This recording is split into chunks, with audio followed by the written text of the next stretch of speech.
Assalamualaikum warahmatullahi wabarakatuh. Waalaikumsalam warahmatullahi wabarakatuh. Suara saya ya. Masuk, Pak. Jadi kita kembali ke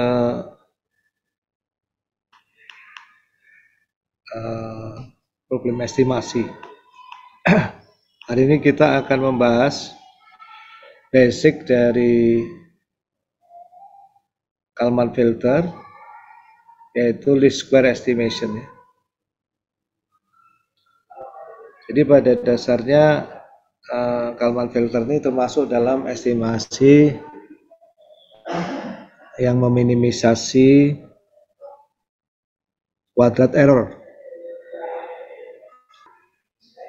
Nanti kita akan mempelajari least square biasa ya, tapi dalam bentuk lain, kemudian weighted least square. Nah, kemudian yang akan menjadi basic dari Kalman filter ini, logiknya menggunakan recursive weighted least square ini ya.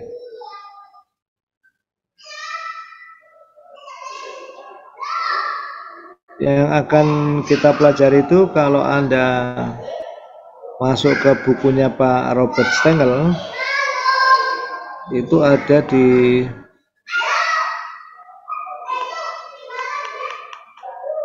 halaman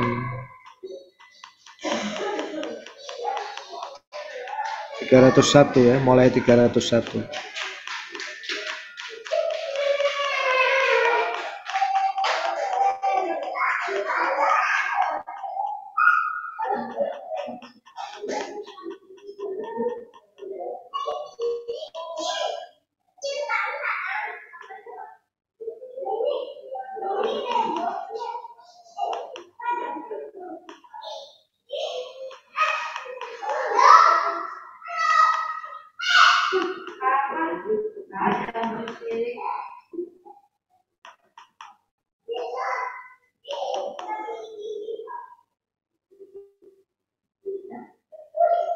Ini ya.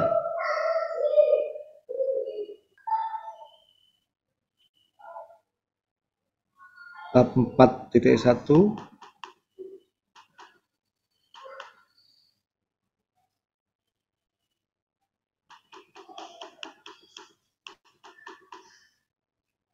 Halaman 301.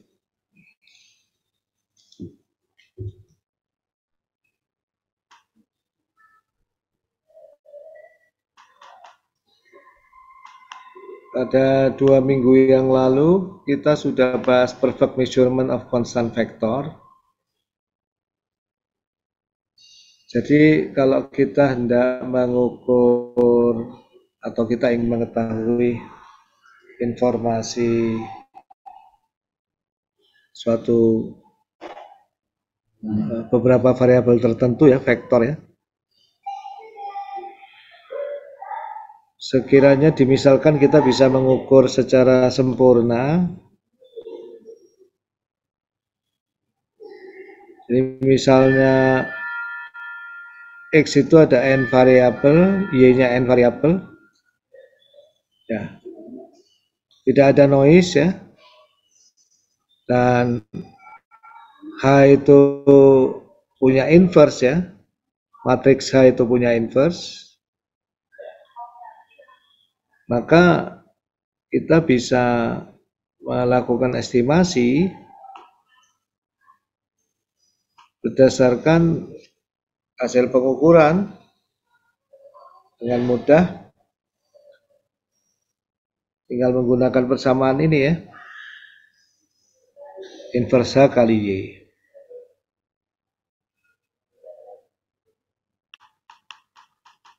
Di lapangan itu seringkali tidak bisa terjadi.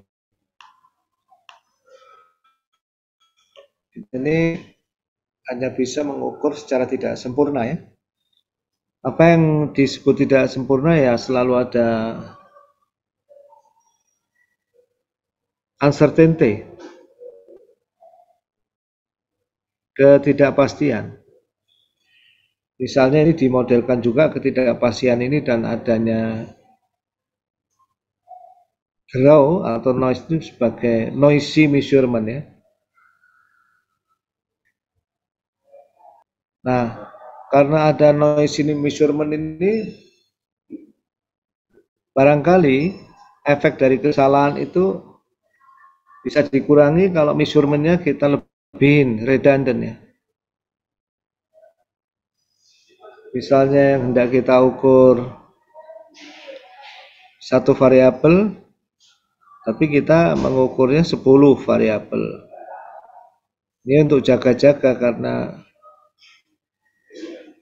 adanya uncertainty atau noise. Ya. Jadi misalnya dimensinya X itu N, dimensinya yang diukur itu lebih dari N.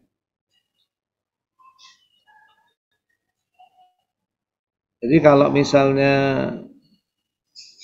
kita misalkan ada hasil pengukuran yang bebas noise itu Y sama dengan H kali X ya, dimana hanya itu matriks ukurannya K kali N ya, dan memang kita pilih K itu lebih besar dari N untuk memberikan redundancy, informasi tambahan. Nah, kenyataannya ya, output dari pengukuran itu selalu ada noise-nya. Ya. N itu disebut sebagai error factor. Nah, ini persoalannya seperti ini, dan nanti kita pengen tahu bagaimana cara kita mengestimasi X dari pengukuran ini.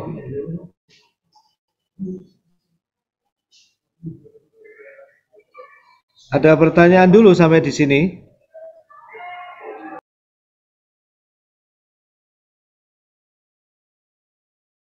Belum, Pak.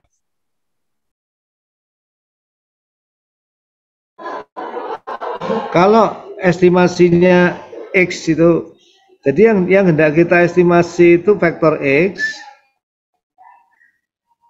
hasil estimasinya misalnya kita sebut X topi ya, maka kita bisa mendefinisikan residual ya, measurement error residual, error pengukuran tapi ditinjau dari sisi output pengukuran ya. Jadi kalau X itu adalah hasil estimasinya, mestinya kalau dikali H, kalau dia benar, maka dia mestinya itu akan sama dengan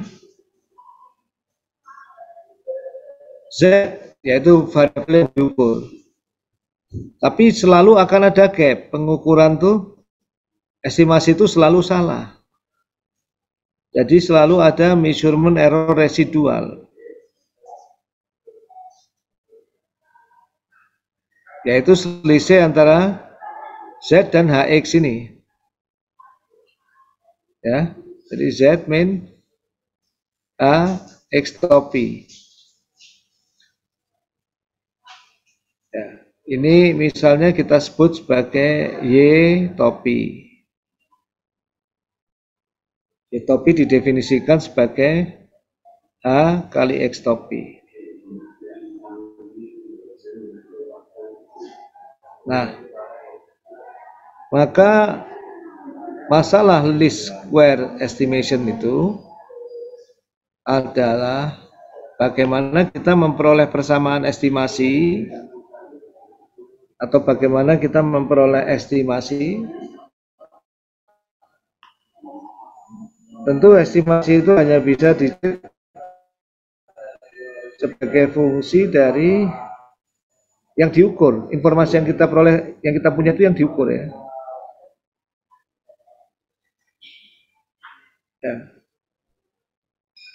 sedemikian hingga